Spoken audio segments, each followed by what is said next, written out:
Thank you so much for sharing your point of view. You're welcome.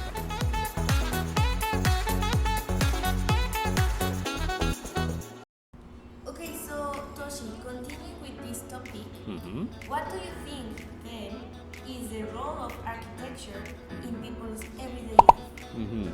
Well, it's a media, as I said, in many contexts. You can improve your way of life by interacting with architecture. Well, I mean, the very simple one is like when you adjust the height of the table, then you can change your posture. Then it will affect your health. It's not that simple thing, but like at the end, it's the environment, and environmental factors define the quality of life. Toshi, you are currently living in Puebla. Yes. But you were telling me that in Japan you live in Kyoto. Yes. Do you find some similarities between these two cities? Yes. Well, actually, it's a really good question. And that is one of the motivation or the reason I accept this to teach here as a full-time professor. Because I see many similarities in between Kyoto and Puebla. Well, before I answer that, I should mention what I have been doing in my career, like 20 years. I've been working in Kyoto mainly, and most of the projects of mine are located in Kyoto. Not only in Kyoto, I mean nationally in Japan, but there are some important works of mine in Kyoto, which is a typical problem or issue in the city of Kyoto. And I think these issues and also the manner to find a solution for that can be shared with many other cities, which these cities has a similar characteristics, mainly defined by the volume or the size of the city. Kyoto has a population of 1.5 million, and it's about the same as Puebla. Then there are many cities which I call a medium city in the range of that, from like let's say 500,000 to like 2 million. Paris has a population with 2 million. These cities, mostly historical cities, has this kind of volume. They're clearly not or away from the city like Mexico City, Tokyo, New York, Shanghai. These cities are the cities with a population over 10 million. The Mexico City is more than 20 million. So these cities are supposed to be called megalopolis, and they have their own characteristics. And these cities like Kyoto, Puebla, Barcelona, Paris, Amsterdam, Copenhagen, these cities with history and certain range of the size also have their own characteristics. But probably the reason or the cause of the problems in these cities, lack of the model. Instead, we hire a working model for like megalopolis, because that they are like dominant logics in late 20th century, early 21st century. I see many problems in Kyoto. Good people, spend good effort at first, spend good money, spend good time, to be resulted in, as you call, tragedy. I try to figure out the way to deal with this, and I gradually noticed that we should have a particular model to deal with this kind of medium city. Also, I noticed most of the solution or most of the answers already exist in the past. We can learn a lot from historical city. So we just have to reinterpret, reevaluate them to create a kind of future code for this kind of city, and this can be shared. So I was thinking about that for a long time in Kyoto. Then I was thinking it's time to share this with the people outside of Japan as a kind of useful approach to deal with the problem. I got this offer. Then I check the characteristics or the kind of factors in Puebla, and I found it's almost ideal city to share this thing with Kyoto. As I mentioned before, the volume in population is about the same. And both are, of course, historical city. Both are World Heritage City. We see Talavera and textile industry in Puebla. And Kyoto is also quite known for ceramics, which is called Kiyomizuyaki. And also the textile, famous one is called Nishijin-ori. People's activities, let's say, were also similar. So, and when you see the characteristic in typology of architecture, also we can see the similarity. I mean, it's too complicated to explain in this interview, but there are certain similarity rather than the difference. Of course, there is a difference, but when we categorize these cities away from these megalocities, you can see clear similarity in between the city of Kyoto and Puebla. Both city has a problem of, I think, tourism, because of course, it's a World Heritage City. There's a big demand for the tourism. Probably Kyoto is stepping ahead. That means Kyoto may have more problem. So we can also share these problems to prevent unnecessary problem rising in Puebla. So that's a kind of motive. I accepted this opportunity to live here. And this is a little more personal question, but it's related with architecture. And I would like to ask you if you have a favorite building, and if you have it, which one, where maybe you have more. What about your favorite building? yes, okay, this is like a very difficult question to answer. Because since my little childhood, as I mentioned, I was fascinated by architecture. So it's really difficult to mention, to pick, say, 3 or something. I have like collection of maybe 50 or 100 in Mexico. In modern context, I should mention the name of Luis Barragan. It's a kind of architecture to be, it's not a sculpture. It's a kind of machine or architecture to be experienced.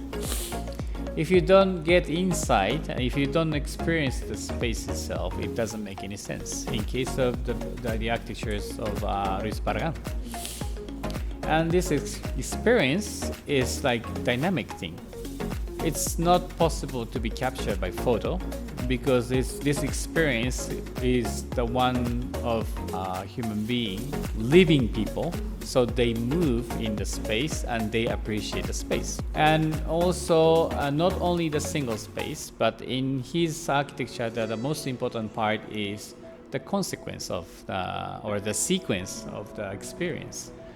So it's like a narrative story in literature, or like a movie. When you come to Kyoto, you will see a kind of typical example in our national treasure called Katsura Villa.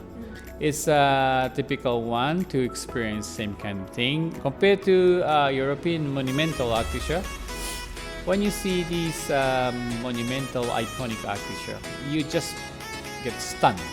When you see it from one point of view, it's enough. You have no need to move. This existence itself affects you. Wow. And that is one of the function of architecture. But like when you see Japanese traditional architecture or Luis Barragan's architecture, it's the opposite. When you see his building from the street, you may miss it. But once you get inside and when you start your trip, then you will be amazed with this story in Mexico. I have visited Teotihuacan. I have visited Pyramid in Cholula, of course.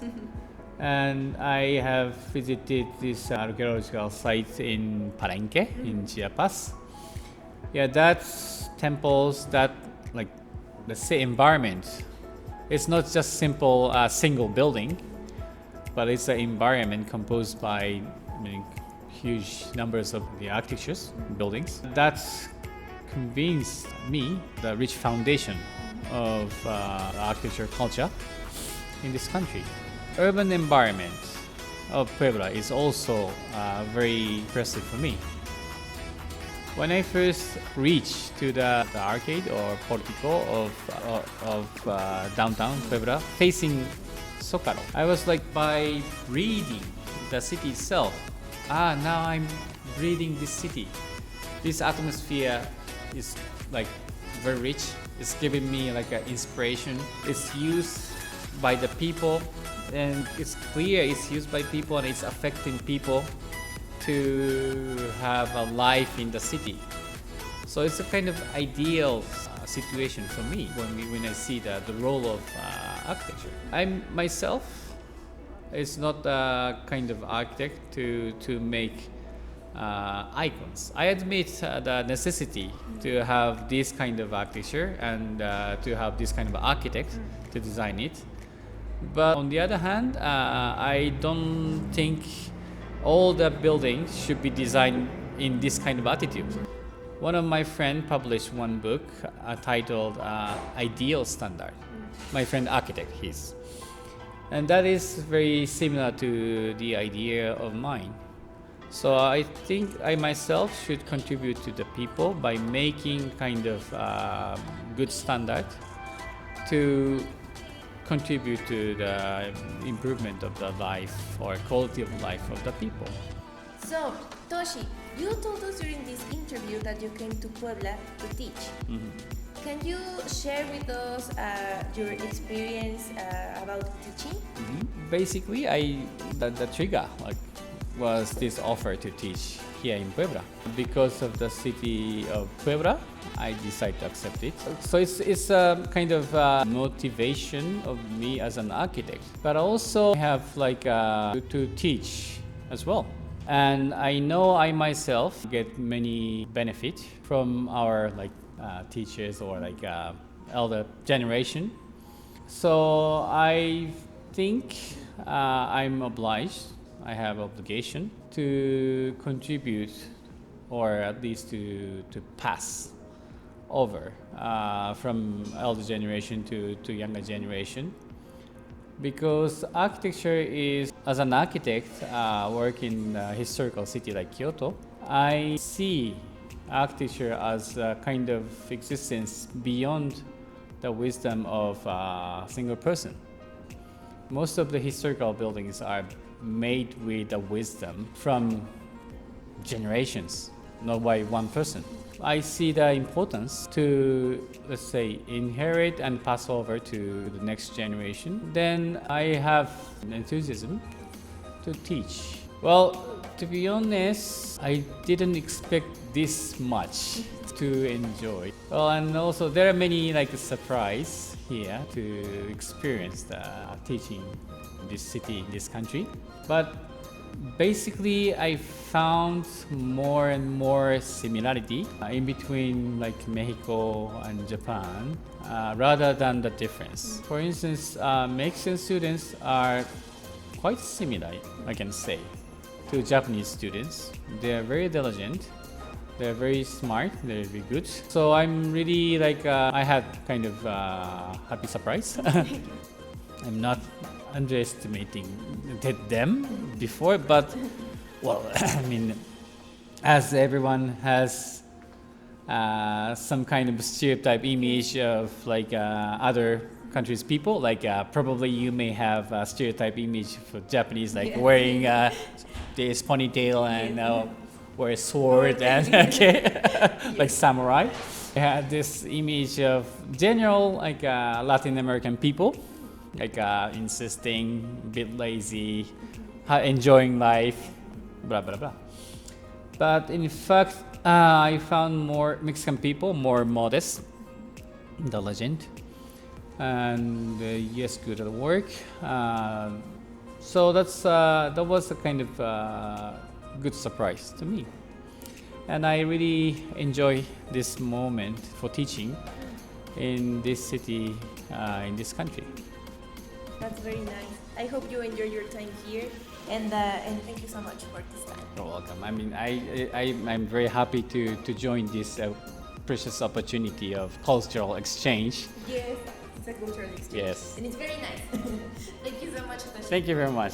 Chicos, voy a compartir con ustedes en la cajita de descripción la página de Toshi. Está en japonés, pero ustedes podrán ver las imágenes de su página de internet. Y bueno, pues muchas gracias, Toshi. Muchas gracias. Nos vemos en el siguiente video. Espero que les haya gustado mucho. No olviden darle like, suscribirse y activar la campanita de notificación. Nos vemos en Stop By. Chicos, y también déjenos en los comentarios a quién les gustaría que entrevistemos. ¿Va? Nos vemos. Nos vemos. Sayonara. Sayonara. Gracias. Gracias.